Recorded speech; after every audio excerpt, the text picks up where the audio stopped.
Welcome back or welcome to my channel. I love books and I love all these types of videos, but that's not the point right now. The point is a very fast, very quick recap of Powerless by Lauren Roberts.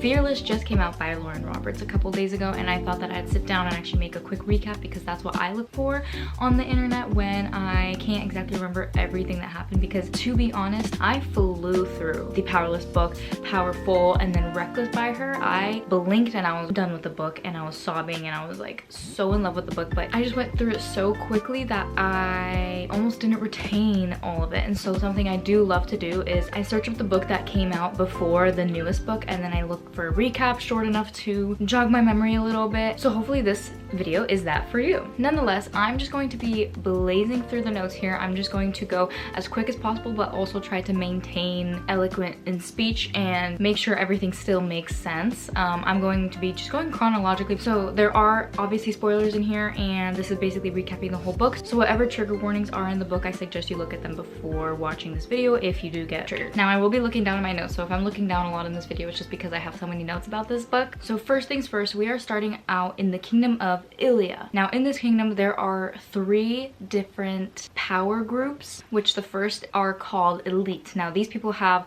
crazy powers, they have crazy abilities, and are considered the highest type of person that you could be. They are considered the most authoritative people in this kingdom, and these powers are said to be gifted from the plague, which I will talk about in a little bit. Next we have the mundanes, which they have powers, but they are so insignificant that it's just like run-of-the-mill things, and it's just like really quick and really little powers. They are so insignificant that they can be considered ordinary, which leads us to our last one, which is ordinary. They have no powers whatsoever and have been purged / executed from Ilia to preserve this elite society, because ordinaries are believed to be diseased, and if ordinaries stay in the kingdom and if ordinary stays close to you for an X amount of time, then your power will slowly decrease because the ordinaries are diseased. At least that's what we are told to believe in the beginning of the book. Next, I'm just going to quickly list off the tropes that happen in this book. So we've got enemies to lovers, we have a love triangle going on, we do have a lot of gore as well. I don't think that's a trope, but we still have a lot of gore, so I would watch out for that. There are very descriptive scenes, and there are also other trigger warnings like panic attacks that happen in the book, but I'm not really going to go into those right now or in this video. Now we're going to start off with our first main character, which is Peyton Gray. She is an ordinary, but as a child her dad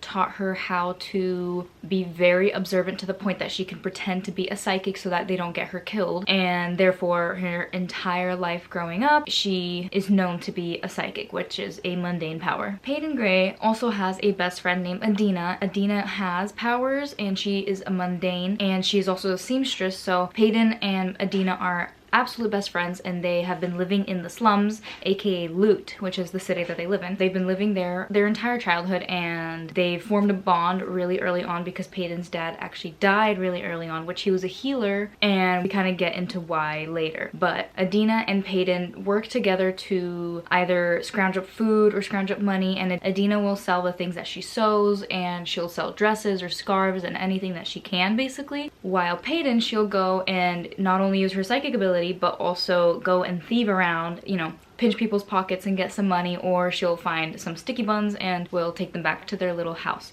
which their house is basically just a mountain of boxes. Yeah, that's where they reside. Next, the male main character in this book is named Kai Azar. Now he is the prince of Ilia because his dad is the king, and he is an elite. He has the power to basically use other people's power and like kind of feed off of it and use it and like double it. But not only that, he is also the king's enforcer. So basically the king's assassin to do the dirty work, and whoever the king needs to be banished or executed, Kai is sent to do that from a very, very young age. And now we have Kai's older brother, Kit. He's been also bred his whole life to become the king. So when Kit does become king, Kai is to be Kit's enforcer. So not only do we have that dynamic going on, but there is a really good brotherly love between them. So he has a dual elemental power, which means that he can control both fire and water. And then the last character that is pretty notable right now is Blair, which we'll meet later, and she has a telepower, which is basically the ability to move objects with her mind, and so we will get to that later. The next big thing to note is the purging trial. So this purging trial is basically a big competition between elites and mundanes to honor the day of the purging that happened over 3 decades ago. So basically this is a trial where everybody just kind of fights,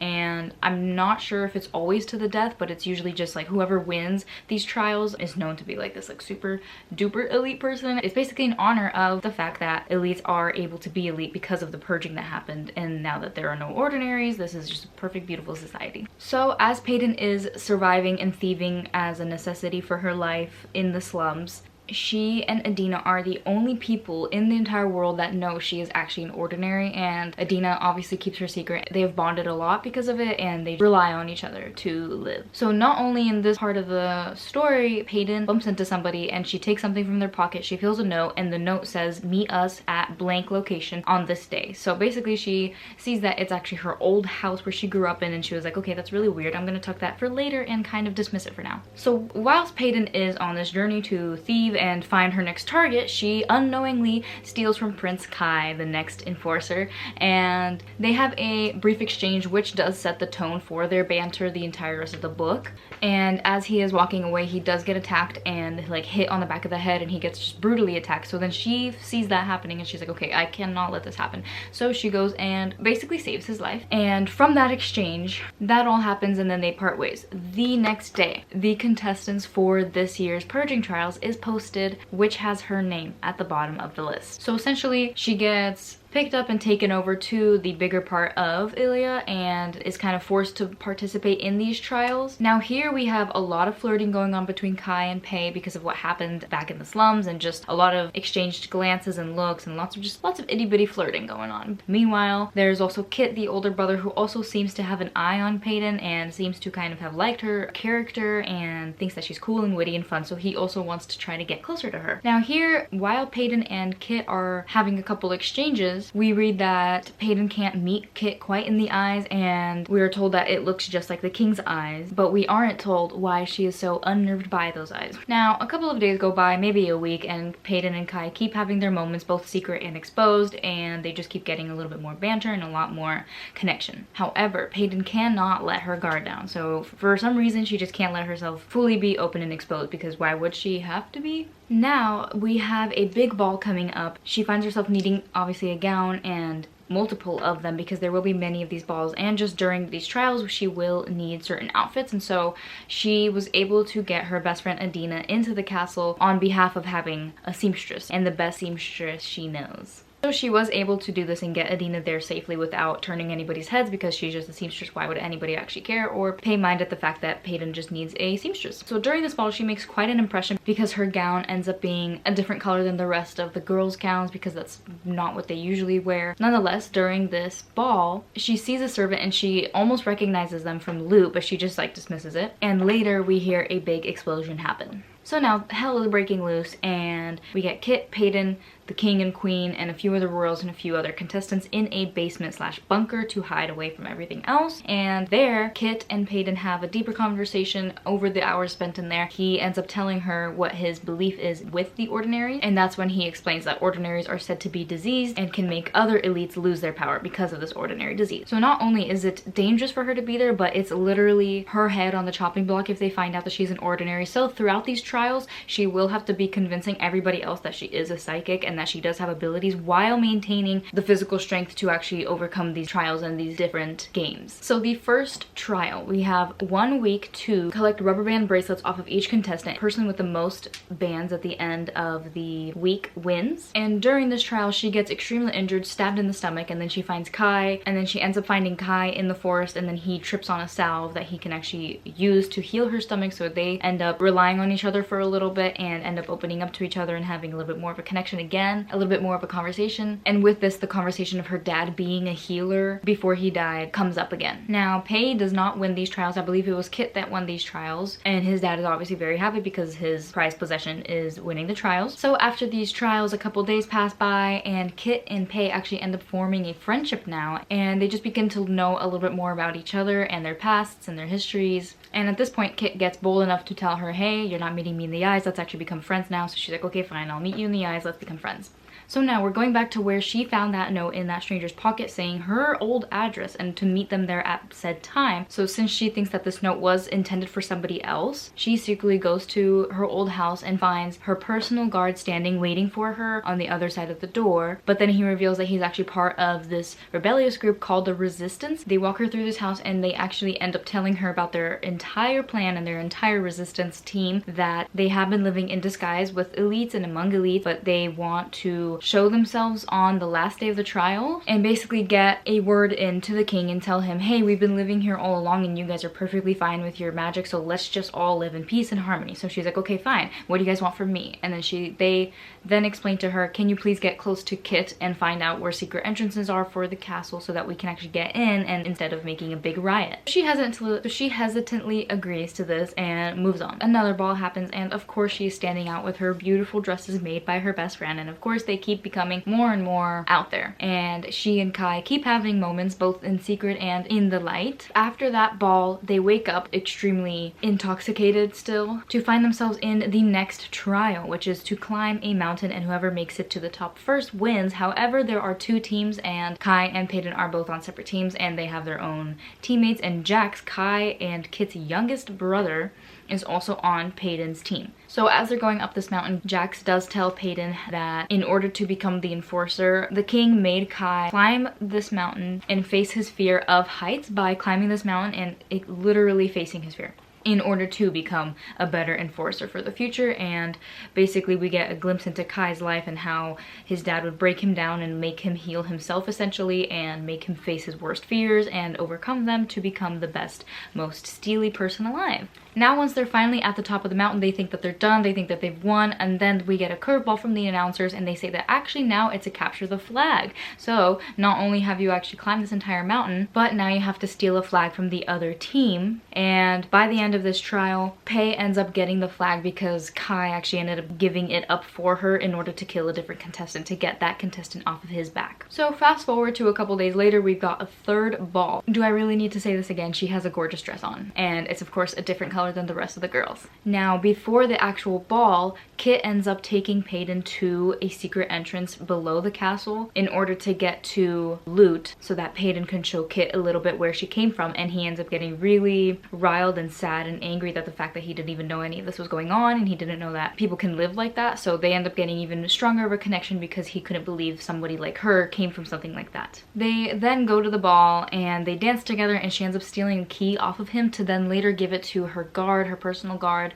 and he then takes it to the resistance group to later follow through with their plan. So later, Peyton needs a breath of fresh air, so she goes out to the gardens. It's raining. Then Kai falls out after her, and they end up having a moment, and they end up kissing. And his dad actually basically saw it happen. He said, hey, I need you to come talk with me. And he goes and talks to him and says, basically, you cannot be with this girl because she has trouble, and I forbid you to be with her. And now Kit and Peyton basically just don't know what they are, but they know that they're attracted to each other, and Peyton finally let her guard down a little bit, but she still also can't really accept the fact that she has feelings for him. Now day 3 of the trial begins. Now we also have a shifting maze, and the goal of the game is to get to the center of the maze, but whoever gets there first will be faced with a prisoner or a criminal, and they have to kill this criminal on site, and then they officially win. And the announcers do say that this criminal does deserve death. So after a ton of fighting and a ton of crazy near-death experiences, Kai, Peyton, and Blair get to the middle, and when Peyton looks out to the middle, she sees that it's actually her best friend Adina. We never get an explanation in this book, and as Peyton was running towards Adina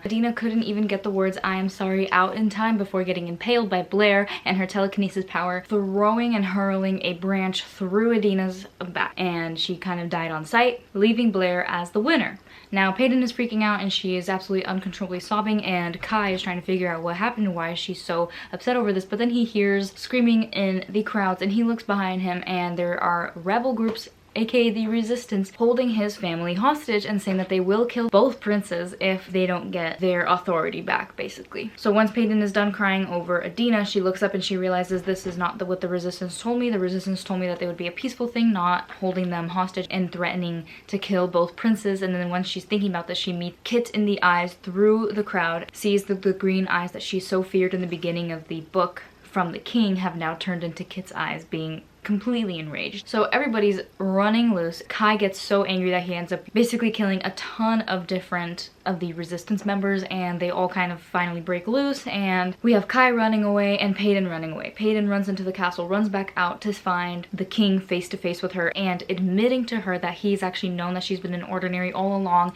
and that he knew her father because the person that actually killed her dad was his son Kai. She obviously says, no, it's not, it's you, your eyes were the ones that I saw. And he said, no, it was actually Kai's eyes that you saw. You just choose to believe that they were my eyes because you don't want to believe that they were his. It was actually his very first mission as an enforcer. So this reels her back and they fight each other, and he gets her pinned to the ground and actually brands her and carves an O into her stomach with his sword, and then somehow she was able to get him off of her and then meet him at the tip of her sword. And as he was taunting her a couple more times, she ends up stabbing him 3 times, twice with the sword for her and Adina, and then the 3rd time she throws a dagger in his throat and says that's for her dad. But as she threw this last dagger, we have a sightseer, or like a seer type of elite that has been watching that entire thing happening, and basically they can record everything going on and it can kind of show the whole kingdom. So Kai ends up seeing this happen. He becomes absolutely broken and enraged with this feeling of betrayal and goes and tries to find her and sees her standing in the rain, and he says, what have you done to me?